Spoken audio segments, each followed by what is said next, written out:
ابن القیم رحمہ اللہ کہتے ہیں کہ جب آپ صلی اللہ علیہ وسلم سورۃ الفاتحہ سے فارغ ہو جاتے تو آپ اس کے علاوہ کسی اور سورت کو پڑھنے لگتے، اور کبھی آپ اس سورت کو لمبا کرتے، کبھی سفر یا کسی اور وجہ سے سورت کو ہلکا کر دیتے، اکثر میانہ روی اختیار کرتے۔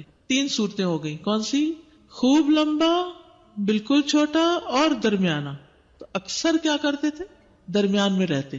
سورۃ فاتحہ کے بعد کی قرات کا حکم ابو سعید خدری رضی اللہ عنہ سے مروی ہے کہ ہمیں ہمارے نبی صلی اللہ علیہ وسلم نے نماز میں سورۃ فاتحہ اور جو سورت آسانی سے پڑھ سکیں اس کی تلاوت کا حکم دیا ہے۔ یعنی عام حکم کیا ہے؟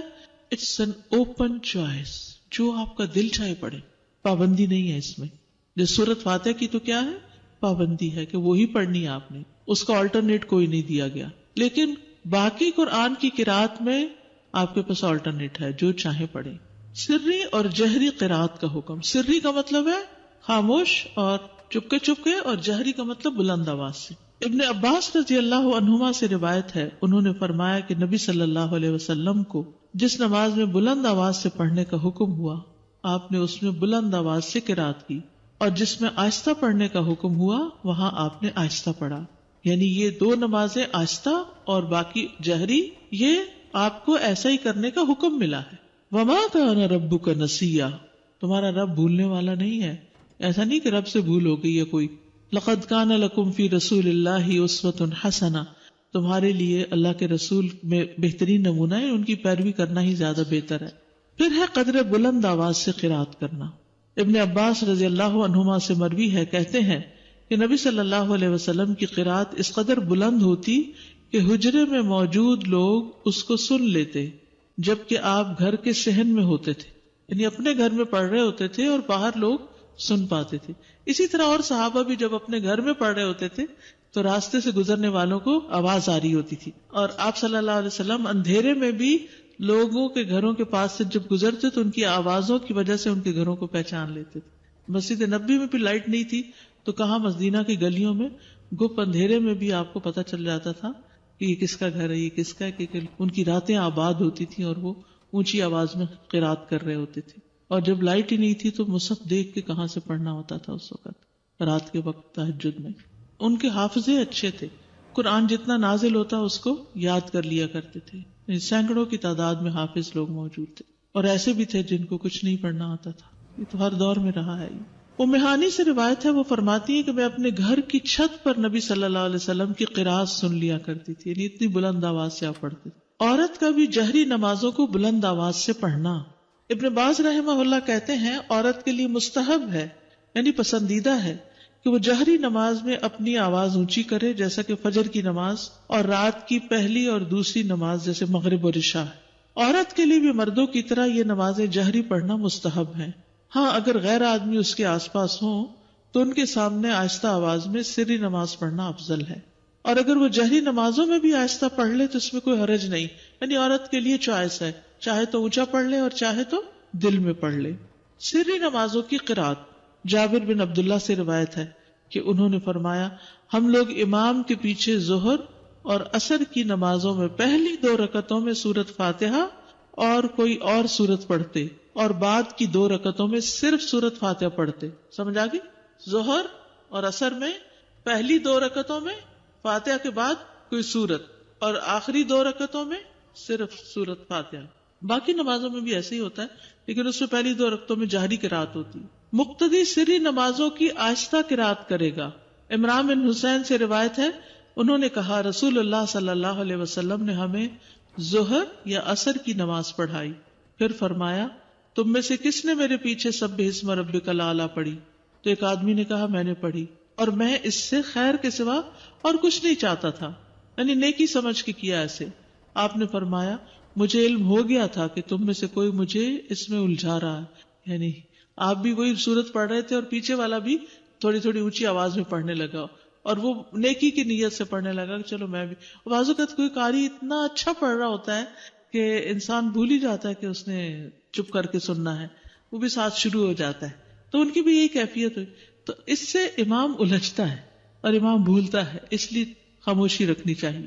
عبداللہ بن عمر سے مروی ہے کہ ایک مرتبہ نبی صلی اللہ علیہ وسلم نے اعتکاف کے دوران لوگوں کو خطبہ دیتے ہوئے فرمایا، تم میں سے جو شخص بھی نماز پڑھنے کے لیے کھڑا ہوتا ہے در حقیقت وہ اپنے رب سے سرگوشی کرتا ہے، اس لیے تمہیں معلوم ہونا چاہیے کہ تم اپنے رب سے کیا سرگوشی کر رہے ہو، اور تم نماز میں ایک دوسرے سے اونچی قرات نہ کیا کرو، نماز میں ایک دوسرے سے اونچی قرات نہ کیا کرو۔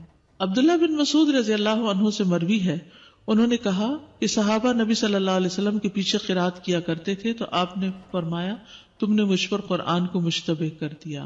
یہ پچھلی حدیث ہے نا کہ ایک دوسرے سے اونچی قرات نہ کیا کرو، اس کا مطلب یہ ہے کہ اگر کچھ لوگ اپنی اپنی نماز بھی پڑھ رہے ہیں، جیسے سنت وغیرہ پڑھ رہے ہیں، تو اس میں اتنی اونچی آواز سے نہ پڑھے کہ جو پاس کھڑا ہے وہ ڈسٹرب ہو جائے۔ کئی لوگ امام کے پیچھے بھی آہستہ آہستہ اونچا پڑھتے ہیں، وہ دوسرے کو خلل میں ڈال دیتے ہیں، تو اتنی بس آواز ہو کہ آپ خود ہی سن سکیں، دوسرا ڈسٹرب نہیں ہونا چاہیے۔ اگر فرض نماز میں ہم غلطی سے آخری 2 رکعت میں بھی کوئی سورت پڑھ لیں، کوئی حرج نہیں، آرڈر امپورٹنٹ ہے، ضروری نہیں، ضروری نہیں۔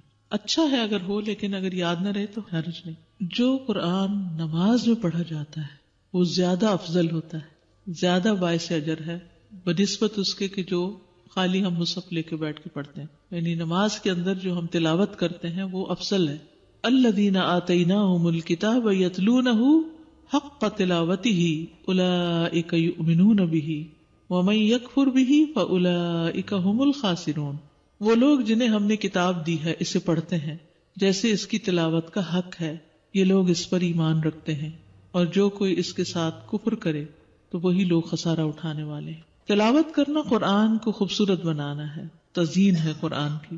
براء ابن عازب سے روایت ہے، کہتے ہیں کہ رسول اللہ صلی اللہ علیہ وسلم نے فرمایا، زینوا القرآن، قرآن کو زینت بخشو، باصواتکم، اپنی آوازوں سے۔ سبحان اللہ، ہر چیز کو بیوٹیفائی کرتے ہیں نا، آپ اپنے چہرے کو بیوٹیفائی کرتے ہیں، اپنے گھر کو کرتے ہیں، اپنی چیزوں کو کرتے ہیں، اپنے ہاتھوں کو، ناخنوں کو، کس کس چیز کو، یعنی انسان کے اندر ایک یہ حص ہے نا کہ اسے خوبصورت چیزیں اچھی بھی لگتی ہیں اور وہ ان کے لیے کوشش بھی کرتا ہے۔ اب جو چیزیں تو نظر آتی ہیں ان کو تو آپ اپنے ہاتھوں سے کچھ اوپر لگا کے کچھ کر کے خوبصورت بناتے ہیں، لیکن قرآن کو آپ کیسے خوبصورت بناتے ہیں، زینت بخشتے ہیں اس کو خوبصورت آواز سے پڑھ کے، عمدہ طریقے سے پڑھ کے۔ ہم لوگ قرآن کو زینت کیسے بخشتے ہیں؟ خوبصورت غلاف چڑھا کے، مخمل کے، اور ستارے پھر اوپر لگا لیتے ہیں، اور ستاروں کے اوپر موتی بھی لگا لیتے ہیں، اور پھر اوپر رکھ دیتے ہیں، اور اس سے گھر کو سجاتے ہیں۔ اور جب پڑھنے کی باری آتی ہے تو 2 لائنیں ٹھیک سے نہیں پڑھ سکتے، جبکہ نبی صلی اللہ علیہ وسلم نے فرمایا، زینوا القرآن باصواتکم، اپنی آوازوں کے ذریعے قرآن کو زینت بخشو۔ ہر انسان کے اندر اچھی آواز سننے کا ایک ذوق پایا جاتا ہے، اور آوازیں انسان کے دل پر اثر انداز ہوتی ہیں۔ گانا لوگ کیوں پسند کرتے ہیں؟ اگرچہ الفاظ اس کے گھٹیا بھی ہوتے ہیں، اور لوگوں کو اس گانے کے بعض اوقات یا نعت کا خاص طور پر ان کو الفاظ کو کچھ سمجھ نہیں آ رہی ہوتی کیا پڑھا جا رہا ہے، صرف آواز ہوتی ہے اس میں۔ یعنی بعض اوقات جیسے اب ربیع الاول آیا چاہتا ہے اور گھر گھر میں میلاد ہوتے ہیں، تو اس میں بس نعتوں کی جو سلیکشن کر لیتے ہیں لوگ، اس میں بعض اوقات ٹوٹلی وہ شرکیہ ہوتے ہیں الفاظ، بعض اوقات ویسے ہی غلط ہوتے ہیں، اور جب ان سے پوچھا جائے کہ یہ کیا ہے، اس کا مطلب کیا، تو ایک دفعہ ایسے ہی مجھے کسی نے لیکچر کے لیے بلایا تو میں وہاں گئی تو مجھے پتا چلا کہ یہاں تو کوئی میلاد ہے، تو مجھ سے پہلے کسی نے، ایک بہت پڑھی لکھی خاتون تھی، انہوں نے ایک نعت پڑھی، جب وہ پڑھ نہیں تھی تو میں نے لکھ لیا یہ کیا کہہ رہی ہیں، پھر میں نے اس سے آغاز کیا، میں نے کہا کہ ان الفاظ کا معنی کیا ہے؟ آپ نے سوچا؟ اب دیکھیے کہ اس کا مطلب یہ بنتا ہے، مکمل شرک تھا۔ تو ان کی آنکھیں کھل گئی، یہ کہا جا رہا تھا، کیونکہ کوئی سوچتا ہی نہیں کہ کہہ کیا رہے ہیں، صرف کس چیز کو فالو کر رہے تھے، ٹیونز کو، وہ انڈین گانوں کی ٹیونز، کبھی کسی کی کبھی کسی کی، تو صرف کاپی کیا جا رہا ہوتا، کیونکہ انسان کے اندر ایک طلب ہے نا۔ اب اس کو پتا چلا گانا سننا تو منع ہے، اچھے الفاظ نہیں ہے، شرم کی بات ہے، تو چلو نعت سن لیتے ہیں، نعت کو وہ الٹرنیٹ بنا لیتے ہیں، اور جب وہ نعت سننے لگتے ہیں تو اس میں وہ گانے سے بھی زیادہ بدترین جب شرک آ جاتا ہے اس میں عمل برباد۔ آپ دیکھیے شرک ایسی چیز ہے جس سے عمل برباد ہو جاتے ہیں، معمولی چیز نہیں ہے، اور ایسی مجلس میں بھی بیٹھنا چاہیے کہ جس میں شرک کی باتیں ہو رہی ہوں، لیکن بعض اوقات اتفاق ہو جاتا ہے، آپ کے سامنے ایسی چیزیں آ جاتی ہیں تو پھر آپ کا فرض بنتا ہے کہ آپ لوگوں کو سمجھائیں بھی، اور سمجھانے کا طریقہ یہ ہونا چاہیے کہ ان الفاظ کو کھول کے ان کے سامنے رکھ کے انہی سے پوچھیں، ان سے کوسچن کریں۔ اچھا بعض اوقات کہتے نہیں ہمارا یہ مطلب نہیں، ہم تو یہ کہتے ہیں بھئی آپ مطلب کچھ بھی بنائیں، لفظ تو یہی کہہ رہے ہیں. تو جب انسان صحیح طور پر قرات کر لیتا ہے یا اچھی قرات کا ذوق اس کو ہو جاتا ہے، وہ سننے لگتا ہے، تو آپ یقین کریں دنیا کی کوئی دوسری آواز اچھی بھی نہیں لگتی، کچھ اور پھر دل پہ لگتا ہی نہیں. تو ہماری نمازیں بھی اچھی کیوں نہیں؟ کیونکہ اس میں جو قرات ہم کرتے ہیں وہ قرات ٹھیک نہیں. تو نمازیں ٹھیک ہو جائیں گی تو پھر کیا ہوگا؟ قرآن بھی ٹھیک ہو جائے گا، سب کچھ ٹھیک ہو جائے گا، جس میں قرآن کی قرات بھی ٹھیک ہوگی. شقیق بن سلمہ رحمہ اللہ نے کہا عبداللہ کے پاس سے کوئی سونے سے مزین مصحف لے کے گزرا، یعنی سونے کا پانی لگا ہوتا، تو انہوں نے کہا مصحف کو سب سے بہتر چیز جس سے مزین کیا جا سکتا ہے وہ حق کے ساتھ اس کی تلاوت کرنا ہے. سونے کا پانی چڑھانا نہیں بلکہ اچھی قرات کرنا. ہر حرف پر 10 نیکیاں ملتی ہیں. نماز میں 3 آیات کی تلاوت کا اجر، 3 آیات. رسول اللہ صلی اللہ علیہ وسلم نے فرمایا کیا تم میں سے کوئی شخص یہ پسند کرتا ہے کہ جب وہ اپنے گھر واپس آئے تو اس میں 3 بڑی فربہ حاملہ اونٹنیاں موجود پائے؟ ہم نے عرض کی جی ہاں. آپ نے فرمایا بس 3 آیات جنہیں تم میں سے کوئی شخص اپنی نماز میں پڑھتا ہے وہ اس کے لیے 3 موٹی تازی حاملہ اونٹنیوں سے بہتر ہیں. یعنی قل هو اللہ احد اللہ الصمد لم یلد ولم یولد ولم یکن لہ کفوا احد پڑھنا جو ہے اتنا مال اکٹھا کرنے سے بہتر ہے. اب یہ صرف میں آپ کو بتا رہی ہوں جو چیز احادیث سے پتہ چلتی ہے کہ نماز میں بھی قرات کا فائدہ کتنا ہے. میں نے پہلے عرض کیا نا کہ نماز کے اندر جو قرآن پڑھا جاتا ہے اس کا اجر و ثواب بڑھ جاتا ہے، اور 3 آیتوں کا اجر بھی 3 اونٹنیوں سے، مادی چیزوں سے اس کو برابر کر کے دکھایا گیا، کمپیریزن کیا گیا. نماز میں 10 آیات کی تلاوت کا بے حد اجر و ثواب. نبی صلی اللہ علیہ وسلم نے فرمایا جس آدمی نے رات کی نماز میں 10 آیات تلاوت کی اس کے لیے اجر کا خزانہ لکھ لیا جانا، اجر کا خزانہ، اور یہ خزانہ دنیا و ما فیہا سے بہتر ہے. اللہ اکبر. اور پھر جب قیامت کا دن ہوگا تو تمہارا رب عز و جل فرمائے گا پڑھتا جا اور ہر آیت کے بدلے میں 1 درجہ چڑھتا جا، یہاں تک کہ جو سب سے آخری آیت اس کو یاد ہوگی اس تک پہنچ جائے گا. تب تیرا رب عز و جل بندے سے فرمائے گا مٹھی بھرو. وہ بندہ اپنے ہاتھ کے اشارے سے کہے گا اے رب تو خوب جانتا ہے کہ کیا بھروں. تو وہ فرمائے گا کہ ایک ہاتھ میں ہمیشگی اور دوسرے میں نعمتیں بھر لو. اور یہ اجر و ثواب ہے کس چیز کا؟ نماز میں قرآن کی تلاوت کا. 10 آیات کی تلاوت غفلت سے نکالنے کا سبب ہے، اور یہ سب نماز سے متعلق اجر ہے. وہ جو آپ پڑھتے ہیں نا ہر حرف پہ 10 نیکیاں، وہ نماز یا نماز کے علاوہ سب جگہ.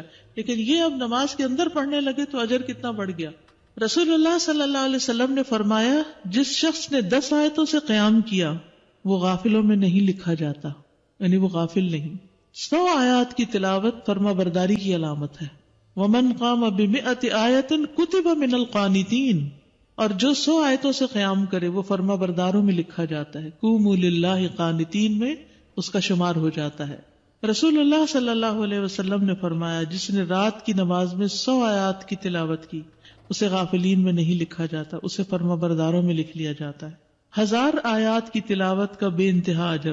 رسول اللہ صلی اللہ علیہ وسلم نے فرمایا جو 1000 آیات سے قیام کرے وہ بے انتہا ثواب جمع کرنے والوں میں لکھا جاتا ہے. تو اس کے لیے حرص ہونی چاہیے کہ کچھ صورتیں زبانی آتی ہوں جنہیں ہم نماز میں پڑھ سکیں.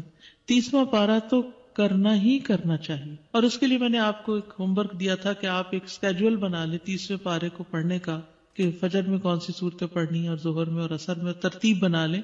تو اس سے یہ ہوگا کہ انشاءاللہ بہت کچھ نماز میں پڑھ سکتے ہیں. جی مغرب، عشاء، تہجد یہ سب اس میں آتا ہے. ایون فجر بھی آپ دیکھیں دن نکلنے سے پہلے پڑھی جاتی ہے. فجر کی نماز میں قرات حضرت عائشہ سے روایت ہے، انہوں نے فرمایا کہ نبی صلی اللہ علیہ وسلم صبح کی نماز فجر سے پہلے ہلکی پھلکی سی 2 رکعتیں پڑھتے تھے. حتیٰ کہ میں سوچتی کہ شاید آپ نے ام الکتاب نہیں پڑھی، نہیں سورۃ فاتحہ بھی نہیں پڑھی. یعنی فجر سے پہلے کی 2 سنتیں ہلکی ہلکی، اور اس میں ایک میں قل یا ایھا الکافرون اور دوسری میں قل ھو اللہ. حضرت عائشہ کہتی کہ رسول اللہ صلی اللہ علیہ وسلم فجر سے پہلے 2 رکعت سنت پڑھتے اور کہا کرتے تھے کہ یہ دونوں صورتیں جو فجر کی 2 رکعتوں میں پڑھی جاتی ہیں کیا ہی بہتر ہیں، قل ھو اللہ احد اور قل یا ایھا الکافرون. کیا ہی بہتر ہے، کتنی اچھی ہیں. اور کہنے والا کہتا اچھا بس قل یا ایھا الکافرون نہیں. اگر نبی صلی اللہ علیہ وسلم نے ان کی تعریف کر دی تو یہی پڑھنا زیادہ افضل ہے کچھ اور پڑھنے سے. نماز فجر میں 60 سے 100 آیات کی قرات. ابو برزہ الاسلمی سے روایت ہے، وہ کہتے ہیں کہ رسول اللہ صلی اللہ علیہ وسلم عشاء کو تہائی رات تک مؤخر کر دیتے اور اس سے پہلے سونے اور بعد میں گفتگو کرنے کو ناپسند فرماتے، اور فجر کی نماز میں 100 سے لے کر 60 آیتیں تلاوت فرماتے، اور ایسے وقت میں سلام پھیرتے جب ہم ایک دوسرے کے چہرے کو پہچان سکتے تھے، یعنی روشنی ہو جاتی تھی، یہ مطلب ہے۔ ابو برزہ رضی اللہ عنہ سے روایت ہے کہ رسول اللہ صلی اللہ علیہ وسلم صبح کی نماز میں 60 سے 100 آیات کی قرات فرماتے تھے، صبح کی نماز میں 60 سے 100 آیات کی تلاوت کرتے، سورۃ واقعہ اور اس جیسی صورتیں پڑھنا۔ جابر بن سمرہ فرماتے ہیں کہ رسول اللہ صلی اللہ علیہ وسلم بھی تمہاری نمازوں کی طرح نمازیں پڑھایا کرتے تھے جس طرح آج کل تم پڑھاتے ہو، لیکن وہ نماز میں تخفیف فرماتے، یعنی ہلکا پڑھاتے تھے، اور ان کی نماز تمہاری نماز سے ہلکی ہوتی تھی۔ وہ نماز فجر میں سورۃ واقعہ اور اس جیسی صورتیں پڑھتے تھے۔ سورۃ قاف کی قرات، فجر کی نماز میں سورۃ قاف یا اس کی جیسی دوسری صورتیں پڑھا کرتے۔ صافات کی قرات، یعنی سورۃ صافات بھی آپ نے پڑھی۔ سورۃ التکویر اذا الشمس کورت، اس کو بھی پڑھتے ہوئے سنا فجر کی نماز میں عمرو بن حریث نے۔ سورۃ المؤمنون کی آیات، یعنی پوری سورت نہیں بلکہ اس کی آیات۔ عبداللہ بن صاحب سے روایت ہے، انہوں نے کہا نبی صلی اللہ علیہ وسلم نے ہمیں مکہ میں صبح کی نماز پڑھائی تو سورۃ مؤمنون کی قرات شروع کی، حتیٰ کہ موسیٰ اور ہارون علیہ السلام کا ذکر آیا یا عیسیٰ علیہ السلام کا ذکر آیا تو اس وقت نبی صلی اللہ علیہ وسلم کو کھانسی آنے لگی تو آپ رکوع میں چلے گئے۔ اس سے کیا پتہ چلتا ہے کہ اگر انسان کو بھولنے لگ جائے، بعض اوقات ایسا ہوتا ہے نا کہ امام بڑی اچھی قرات کرتا جا رہا ہوتا ہے اور ایک دم بیچ میں اٹکنا شروع ہو جاتا ہے، تو پھر بجائے اس کے کہ وہ غلط پڑھے اللہ اکبر کر دے، یا کھانسی آ گئی یا کوئی بھی وجہ ہو گئی، تو پھر بیچ میں بھی آدھی سورت کے بھی رکوع کیا جا سکتا ہے۔ بعض اوقات یہ بھی ہو سکتا ہے کہ آدھی ایک رکعت میں اور آدھی دوسری رکعت میں۔ سورۃ الروم کی قرات صبح کی نماز میں آپ نے کی۔ سورۃ زلزال کی قرات، اب آپ دیکھیے کہاں لمبی لمبی صورتیں بھی اور کہاں اذا زلزلت الارض زلزالہا۔ سورۃ الفلق اور الناس کی قرات، کبھی ایسا ہوتا ہے نا دیر سے آنکھ کھلی آپ کی تو لمبی تو نہیں پڑھ سکتے، تو پھر کیا ہے 2 چھوٹی صورتیں پڑھ لیں، یہ بھی آپ کی سنت ہے۔ مختلف آیات کی قرات، یعنی پوری صورت نہیں کچھ آیتیں، یہ بھی سوال آتا ہے نا کچھ لوگوں کی طرف سے کہ اگر سورۃ البقرہ کی آخری آیات مثلا ہم پڑھ رہے ہیں یا آیت الکرسی پڑھ رہے ہیں تو کیا یہ کافی ہے؟ جی ہاں کافی ہے۔ اور اس کی دلیل کیا ہے؟ قطبہ بن مالک سے روایت ہے کہ انہوں نے فجر کی نماز میں نبی صلی اللہ علیہ وسلم کو وَالنَّخْلَ بَاسِقَاتٍ لَهَا طَلْعٌ نَضِيدٌ کی قرات کرتے ہوئے سنا، یعنی یہاں سے پڑھا۔ کل آپ نے دیکھا ہوگا جمعے کی نماز میں سورۃ العلیٰ اور سورۃ الغاشیہ کی آخری آیتیں پڑھی گئی، پوری صورت نہیں پڑھی گئی کیونکہ جمعے کا ٹائم ہمارے یہاں مختصر ہوتا ہے۔ یہاں ابن عباس کہتے کہ رسول اللہ صلی اللہ علیہ وسلم فجر کی 2 رکعتوں میں سے پہلی میں قرآن میں سے آیت قولوا آمنا باللہ وما انزل الینا والا حصہ پڑھتے جو سورۃ البقرہ کی آیت ہے، اور دوسری میں آل عمران کی آیت آمنا باللہ واشہد بأننا مسلمون والا حصہ پڑھتے، یعنی ایک میں ایک سورت، دوسری میں دوسری کا حصہ۔ ابن عباس سے روایت ہے کہ انہوں نے کہا رسول اللہ صلی اللہ علیہ وسلم فجر کی 2 رکعتوں میں قرآن میں سے قولوا آمنا باللہ اور تعالوا الی کلمۃ سواء بیننا وبینکم پڑھا کرتے تھے۔ مختلف صحابہ کی نماز فجر کی قرات، اس میں عمر رضی اللہ عنہ نے پہلی رکعت میں سورۃ البقرہ کی 120 آیات پڑھی، کہاں تک پہنچتے ہیں؟ پہلا سپارہ ختم ہو جاتا ہے۔ پھر عبداللہ بن مسعود پہلی رکعت میں سورۃ انفال کی 40 آیات اور دوسری رکعت میں مفصلات میں سے سورت پڑھی، یعنی ایک میں آیات پڑھی اور ایک میں پوری سورت پڑھی۔ ایسے بھی کیا جا سکتا ہے، ضروری نہیں کہ اگر آپ نے ایک میں آیات پڑھی تو دوسری میں بھی آیات پڑھیں، یا ایک میں سورت پڑھی تو دوسری میں بھی سورت، دونوں طرح۔ قتادہ نے اس شخص کے متعلق جو ایک سورت کو 2 رکعتوں میں اس کے 2 حصے کر کے یا ایک ہی سورت کو 2 رکعت میں دہراتا ہے، فرمایا یہ سب اللہ کی کتاب ہے، ہر طرح سے پڑھنا جائز ہے۔ سورت اخلاص کی قرات ہر سورت میں ایک صحابی پڑھتے تھے، تو آپ کو شکایت کی گئی تو آپ نے پوچھا اس سے، تو اس نے جواب دیا مجھے اس سورت سے محبت ہے۔ آپ نے فرمایا تیرا اس سورت سے محبت کرنا تجھے جنت میں داخل کر دے گا، ٹھیک ہے۔ اچھا، جمعے کے دن فجر کی نماز کی پہلی رکعت میں سورت السجدہ اور دوسری میں الدہر پڑھا کرتے تھے۔ اچھا، یہ جو ساری احادیث آپ کے سامنے میں نے رکھی ہیں، اس سے آپ کو سمجھ میں کیا آیا؟ پہلے تو حفظ ہونی چاہیے، بالکل ٹھیک ہے۔ ہم لمبی بھی پڑھ سکتے ہیں، ایز پر سچویشن چھوٹی بھی پڑھی جا سکتی ہے، آیات بھی کسی سورت کے منتخب کر کے پڑھ سکتے ہیں اور پوری سورت بھی پڑھ سکتے ہیں۔ جی، فجر کی نماز لمبی پڑھی ہے، اب آگے ظہر اور عصر مغرب سب نمازوں کا انشاءاللہ ذکر کریں گے کہ کیا کیا پڑھا ہے۔ مجھے ذاتی طور پر اس کا بڑا ہی شوق ہوتا تھا کہ پتہ چلے کہ آپ کیا پڑھتے تھے، کس نماز میں کتنا پڑھتے تھے. تو انشاءاللہ یہ چیزیں آپ کے سامنے آئیں گی تاکہ اس میں سے جو چاہیں آپ پھر اختیار کر لیں. ٹھیک ہے. اگر فرض نماز میں نے شروع کی اور میں ایک سورت شروع کیا لیکن اس کو بھول گئی ہوں تو میں کوئی اور شروع کر سکتی ہوں اس کی جگہ؟ اور آپ یہ جو 60 to 100 آیات کہہ رہی ہیں یہ ایک رکعت میں کہ دونوں ملا کے؟ دونوں طرح. سبحانک اللہم و بحمدک اشہد ان لا الہ الا انت استغفرک و اتوب الیک. السلام علیکم و رحمۃ اللہ وبرکاتہ.